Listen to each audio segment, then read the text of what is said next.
Hi guys, welcome back to my channel. It's been a minute since I posted. I gotta say that's really bad. But I've been really busy with trying to work on the brand and busy with my normal daily work. But I did finish and start a top last week using the same method as the week before. But this time I did manage to remember at some points to film while sewing, though there were some bits I missed out because I mean that's just what I do. But anyways, I'm just gonna go straight to it. Watch it. This is how I made my daughter's top using the t-shirts that we have at home as a pattern guide to make her high-waisted t-shirt which is sleeveless.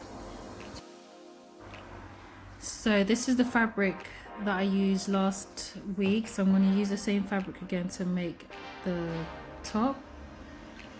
And then this is the t-shirt that I'm going to use. This is her t-shirt, which she doesn't mind me playing around with, and it's quite a fitted dress t-shirt, so I just thought let me just use this one. I turned it inside out so that I can use the outside line as a guideline to make the pattern. So obviously the plan is to draw around the pattern using the paper behind. I'm going to use half the page to do one side, so the back and the front. But I'm going to iron it first so to make sure that it's flat and straight and easy for me to use.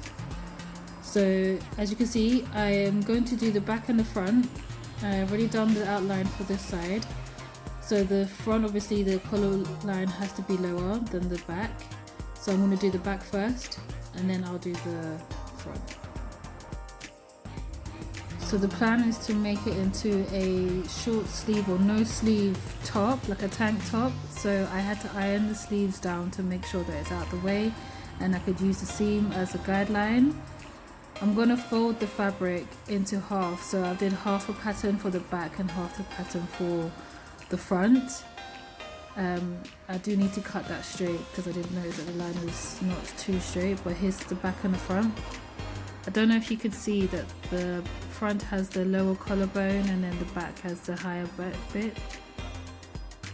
And lay out on the fabric, I did have to iron the fabric again because it started to crease.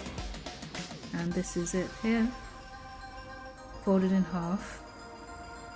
I'm going to unfold it and then pin it all the way around, and then I'm going to sew all the way around using the pins as a guideline. I'll put the pins diagonally and not straight like that, so that then the sewing machine can go over and not break, because that pain when that nail breaks, it's not a nice feeling. Rakadona, I forgot to film the video of me sewing again, but this is the finishing touch. This is how it fitted on her. It's a high-waisted because you know it's in now and she seemed to like it too. Hey, so that's how it went. I would advise that if you're going to do the same method is to turn your clothes inside out. It's a good idea to use the seam as a guide. That way it would allow you to create extra room for seam allowance, maybe using the centimeters or inches or whatever you work with, but leaving some room for your seam and not just to make it exactly the size of the outfit. Otherwise it'll be too small when it comes to sewing as well. But yeah, just let me know what you think. I am going to do, well, I plan to do some trousers using the same method, but this time I'm going to do trousers for myself. I don't know if I'm going to make anything more difficult, but I'll see how it goes.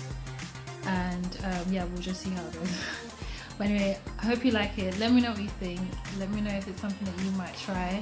It's mainly for those who don't know or don't plan to learn how to make patterns to make clothes, but you can actually use your own clothes that you have at home that you fit in, or maybe ones that are slightly bigger for you to practice with, and making your own patterns and then sewing. You can use the item as well as a guide of where and when to sew.